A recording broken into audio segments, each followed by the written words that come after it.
وعلى آلك وصحبك يا سيدي يا شفيع المذنبين.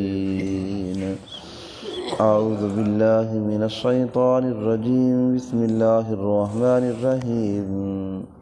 هو الذي أرسل رسوله بالهدى ودين الحق ليظهره على الدين كله ولو كره المشركون. يا أيها الذين آمنوا هل أدلكم على تجارة تنجيكم من عذاب عليم. آمنت بالله صدق اللہ العظیم. دوستو، سورۃ الصف کی آیت نمبر 9 اور 10 کی تلاوت کی ہے. دعا ہے اللہ رب العزت ہم سب کو قرآن مقدس پڑھنے، سمجھنے اور اس پہ عمل کرنے کی توفیق عطا فرمائے. جتنے ہی دوست احباب اس درس قرآن میں شریک ہیں، اللہ رب العزت کی بارگاہ میں دعا کرتا ہوں اللہ سب کا بیٹھنا سننا اپنی بارگاہ میں قبول و منظور فرمائے، اور اس درس قرآن کو ہم سب کے لیے، خصوصاً ہمارے والدین کے لیے، ہمارے اساتذہ کے لیے اور حضور کی ساری امت کے لیے اسے بخشش کا ذریعہ بنائے. جمعرات کو درس ہوا آیت نمبر 8 کا، جس کے اندر اللہ رب العزت نے اس بات کا ذکر فرمایا کہ یہ جو کفار ہیں، دین اسلام کے مخالف ہیں، مشرکین ہیں، یہود و ہنود ہیں. فرمایا یہ چاہتے ہیں کہ یہ دین اسلام کو مٹا دیں، لیکن اللہ واللہ متم نورہ، اللہ اس دین کو انتہا تک پہنچانا چاہتا ہے. ولو کرہ الکافرون، فرمایا یہ بات کافروں کو بڑی ناگوار ہے. تو میرے بھائیو، اللہ نے ہمیں دین اسلام عطا کیا ہے. یہ قرآن جیسی کتاب اللہ نے کسی اور نبی کی امت کو عطا نہیں کی جو ہمیں عطا کی ہے. 3 کتابیں اور آئی ہیں، تو تمام کتابیں وہ اس قرآن کا مقابلہ نہیں کر سکتی. جتنے ادیان اس دنیا میں آئے، اللہ کے پیغمبر رسول آئے، تمام دین اسلام کا مقابلہ نہیں کر سکتے. پھر ہم اپنے نبی کو دیکھیں تو جتنے نبی آئے ہمارے نبی کے مقتدی بنے، اللہ نے ہمارے نبی کو ان کا پیشوا بنایا ہے، تو ہم اس نبی کے امتی ہیں. تو اللہ نے ہمیں دین اسلام عطا کیا ہے. ہم جتنا اللہ کا شکر ادا کریں، دن رات سجدے میں پڑے رہیں، اللہ کی بارگاہ میں شکر کرتے رہیں، تو ہم شکر ادا نہیں کر سکتے. تو اللہ پاک نے فرمایا یہ جو کفار ہیں، مشرک ہیں، یہ چاہتے ہیں کہ دین اسلام کو مٹا دیں، اور اللہ اس دین کو مکمل کرنا چاہتا ہے، اور فرمایا انتہا تک پہنچانا چاہتا ہے. تو کیا کوئی آدمی ایسا ہے کہ پوری دنیا جمع ہو جائے میرے رب کا مقابلہ کر سکتی ہے؟ ایک مچھر کا مقابلہ نہیں کیا جا سکتا، تو پھر اس رب کا مقابلہ کس طرح کیا جا سکتا ہے؟ تو اللہ پاک نے آج کے درس کے اندر اس بات کا ذکر فرمایا، هو الذی ارسل رسولہ بالہدی، وہی ہے جس نے اپنے رسولوں کو بھیجا ہے. تو یہاں علماء مفسرین لکھتے ہیں، تفسیر مدری نے بھی لکھا اور تبیان القرآن نے بھی لکھا، ارسلہ کا معنی بھیجنا، رسولہ، اس سے حضور علیہ الصلوۃ والسلام کی ذات مراد ہے. اللہ نے حضور علیہ الصلوۃ والسلام کو بھیجا بالہدی، فرمایا ہدایت کے ساتھ، بالہدی، ہدایت کے ساتھ. ہم نماز کے اندر پڑھتے ہیں اہدنا الصراط المستقیم، اے اللہ ہمیں سیدھے راستے پہ چلا. تو یہ اللہ نے حضور علیہ الصلوۃ والسلام کو ہدایت دے کے بھیجا ہے. تو یہاں سے لکھا ہے کہ ہدایت سے مراد، بالہدا سے مراد وہ کون سی چیز ہے۔ اللہ پاک نے 1,24,000 کما پیش انبیاء رسول بھیجے۔ جب وہ دنیا میں تشریف لائے، اللہ نے ان کے نبوت کی انہیں دلیلیں بھیجیں۔ وہ کیا تھے؟ وہ معجزات تھے۔ کسی کو 3 معجزات، کسی کو 4، کسی کو 5۔ حضور علیہ الصلوۃ والسلام سے پوچھا گیا، یا رسول اللہ صلی اللہ علیہ وسلم، اللہ نے آپ کو کتنے معجزے عطا کیے؟ میرے لجپال آقا نے کیا جواب دیا؟ فرمایا، مجھے پاؤں سے لے کے سر تک میرے رب نے سراپا معجزہ بنا کے بھیجا۔ فرمایا، جس طرح میں آگے دیکھتا ہوں اسی طرح میں پیچھے دیکھتا ہوں۔ فرمایا، میرا سونا بھی معجزہ ہے۔ فرمایا، میری یہ آنکھیں بند ہوتی ہیں، دل کی آنکھیں جاگتی رہتی ہیں۔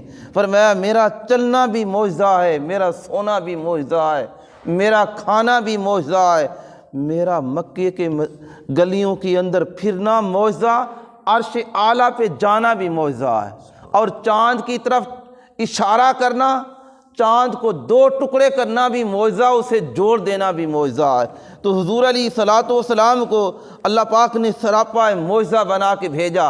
اگر وہ کنکریاں حضور کے ہاتھ میں آتی ہیں، حضور کے ہاتھ میں نہ بھی آئیں، ابو جال کہے کہ میرے ہاتھ میں کیا ہے، حضور علیہ الصلوۃ والسلام اشارہ فرمائے کہ یہ جو چیز تیرے ہاتھ میں ہے وہ بتائے یا میں خود بتاؤں؟ تو اس نے کہا، اگر یہ چیزیں بتائیں تو پھر تو میں ایمان لے آؤں گا۔ آپ نے اشارہ فرمایا، وہ کنکریاں بول پڑیں، اشہد ان لا الہ الا اللہ۔ تو میرے بھائیو، اللہ نے ہمیں وہ نبی عطا کیا ہے۔ تو فرمایا، بالہدا، معجزات کے ساتھ، ودین الحق، سچا دین ہے۔ اللہ پاک فرما رہا ہے، اے میرے بندو، تمہاری طرف میں نے دین حق بھیجا ہے، اپنا رسول بھیجا، محبوب بھیجا ہے۔ رسول تو اور بھی آئے، میں نے اپنا محبوب تمہارے پاس بھیجا ہے۔ دوستو، کوئی آدمی کسی کا پیارا محبوب ہو، بیٹا ہو، پیارا ہو، وہ کسی رشتہ دار کے پاس بھیجے کہ یار جا مل کیا، وہ اس کی قدر نہ کرے، آدمی ناراض نہیں ہوتا؟ یار میں نے اپنا فرزند بھیجا، میں نے صاحبزادے کو بھیجا اور انہوں نے میرے بیٹے کی قدر نہیں کی، تو ہم اپنی بیادری پر تو ناراض ہوتی ہیں۔ اللہ نے اپنا محبوب یہاں دنیا میں ہمارے پاس بھیجا ہے، تو حضور علیہ الصلوۃ والسلام کے احکام کی پیروی نہ کرنا، آپ کی سیرت کی طرف نہ جانا، حضور کی سنت کو اپنا زیور نہ بنانا، تو کیا پھر ہمارا رب خوش ہوگا؟ ناراض ہوگا۔ تو اس لیے اللہ پاک نے فرمایا، وَدِینِ الحق، اور سچا دین تمہارے پاس میرا محبوب لے کر آیا۔ ہاں، اس بات کا بھی اللہ اعلان کرتا ہے، لِيُظْهِرَهُ عَلَى الدِّينِ، اس دین کو اللہ پاک تمام دینوں کے اوپر غالب کر دے گا۔ اس دین کو، دین اسلام کو، لِيُظْهِرَهُ عَلَى الدِّينِ كُلِّهِ، كُلِّهِ کا معنی جتنے ادیان اس دنیا میں آئے، اللہ تمام دینوں کے اوپر اس دین اسلام کو غالب فرمائے گا۔ وَلَوْ كَرِهَ الْمُشْرِكُونَ، فرمایا چاہے کہ یہ مشرکین کو بات نہ گوار گزرے۔ سیدنا حضرت عیسیٰ علیہ السلام کا جب نزول ہوگا، فرمایا اس دنیا میں تشریف لائیں گے، آپ کی قبر مبارک حضور کے روضہ انور کے اندر آج بھی اسی طرح نظر آتی ہے۔ میرے نبی نے فرمایا کہ حضرت عیسیٰ علیہ السلام آئیں گے اس دنیا کے اندر اور دین اسلام کا پرچار کریں گے۔ ان کا وصال ہوگا تو ان کو یہاں ان کو دفن کیا جائے گا۔ آج وہ 3 حضور علیہ السلام کی قبر انور، سیدنا صدیق اکبر رضی اللہ تعالی عنہ، سیدنا فاروق اعظم رضی اللہ تعالی عنہ، اور ساتھ ہی حضرت عیسیٰ علیہ السلام کی وہ قبر مبارک کی جگہ آج بھی اسی طرح پڑی ہے۔ تو میرے بھائیوں، حضور علیہ السلام نے فرمایا کہ جب عیسیٰ علیہ السلام اس دنیا میں آئیں گے، پھر نبی بن کر نہیں آئیں گے، اسی نبی کا کلمہ پڑھنے کے لیے، دین اسلام کو پھیلانے کے لیے۔ فرمایا اس کے بعد پھر کوئی دوسرا دین، عیسائی، دوسرا یہود و ہنود تمہیں نظر نہیں آئیں گے، پوری دنیا کے اندر دین اسلام چھا جائے گا۔ تو میرے بھائیوں، اللہ نے ہمیں وہ دین عطا فرمایا۔ آگے جو آیت نمبر 10 ہے، اس کے اندر اللہ پاک نے اس بات کا ذکر فرمایا۔ شروع میں نے اس سورت کی ابتدائی جس وقت آیات پڑھی اس کا شان نزول بتایا کہ کچھ صحابہ کہنے لگے، آپس میں بیٹھے تھے کہ ہمیں پتہ چل جائے، ہمیں علم ہو جائے کہ ہمارا کون سا عمل ہے جو اللہ کو سب سے زیادہ پسند ہے، تو اس آیت کو اللہ پاک نے نازل فرمایا اے ایمان والو آؤ تمہیں بتایا جائے کون سا عمل تمہارے رب کو پسند ہے۔ یا ایھا الذین آمنوا هل ادلکم علی تجارۃ، آؤ اے ایمان والو کیا تمہیں بتایا نہ جائے، هل ادلکم آؤ تمہیں بتا دیا جائے، علی تجارۃ ایسی تجارت تنجیکم جو تمہیں بچا لے گی، من عذاب علیم فرمایا دردناک عذاب سے۔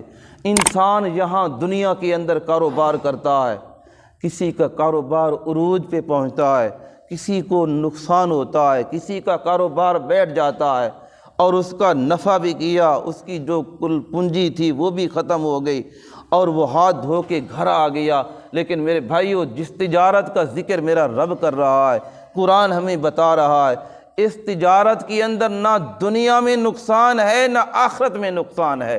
اور فرمایا یا ایھا الذین آمنوا، اے ایمان والو، هل ادلکم کیا تمہیں بتاؤں نا کہ کون سی تجارت تمہیں نفع دے گی، علی تجارت او تمہیں ایسا تاجر بنایا جائے۔ حضور علیہ الصلوۃ والسلام نے فرمایا جو ایماندار تاجر ہے وہ کاروبار دنیا کا تاجر، فرمایا دنیا کا جو تاجر ہے کاروبار کرتا ہے، اگر نیک نیت کے ساتھ اپنا کاروبار کیا، ایمانداری کے ساتھ کاروبار کیا، لوگوں کو ہیرا پھیری کی طرف نہیں، تو فرمایا قیامت کے دن یہ عرش الہی کے نیچے ہوگا۔ تو کتنا بڑا مقام ہے اس تاجر کا۔ حضور علیہ الصلوۃ والسلام خود تجارت فرمائیے، حضور کے صحابہ نے تجارت فرمائی۔ حضور علیہ الصلوۃ والسلام پہلی مرتبہ جس وقت مکہ سے حضرت ختیجہ رضی اللہ تعالی عنہا کا سامان تجارت لے کر جاتے ہیں، تو واپس آتے ہیں تو اسی تجارت کو دیکھ کے، حضور علیہ الصلوۃ والسلام کی شان کو دیکھ کے، معجزات کو دیکھ کے حضرت ختیجہ کہنے لگی کہ میں اسی نوجوان کے ساتھ نکاح کرنا چاہتی ہوں، اور اسے دگنا نفع ہوا۔ میرے بھائیوں، ایمان بہت بڑی ایک دولت ہے، اپنے ایمان کو ضائع نہیں کرنا چند سکوں کے بدلے کے اندر۔ لیکن یہاں جو اللہ پاک نے جس تجارت کا ذکر فرمایا وہ تجارت نہیں، وہ تجارت ایمان کی تجارت ہے، حضور پر ایمان لانے کی تجارت ہے، اللہ کے رستے کے اندر جہاد کرنے کی تجارت ہے۔ اس کا ذکر اللہ پاک نے آیت نمبر 11 کے اندر فرمایا یہاں تو تمہارا مال تجارت نقصان دے سکتا ہے، لیکن جو رب تمہیں بتا رہا ہے تنجیکم، وہ تجارت تمہیں نفع دے گی۔ فرمایا من عذاب علیم، اس دردناک عذاب سے تمہیں بچایا جائے گا۔ تو جنہوں نے اس تجارت کو اپنایا ہے میرے بھائیوں، اللہ نے انہیں دنیا کی اندر بھی عزت دی ہے، آخرت کی اندر بھی عزت ہوگی، اللہ کی رحمت ان کے قدم چومے گی۔ فرمایا پھر جب اللہ کی اس بتائی ہوئی تجارت کو انسان اپنا لیتا ہے، پھر پہاڑ بھی اس کے آگے ٹھہر نہیں سکتے، سمندر بھی اس کا مقابلہ نہیں کر سکتے۔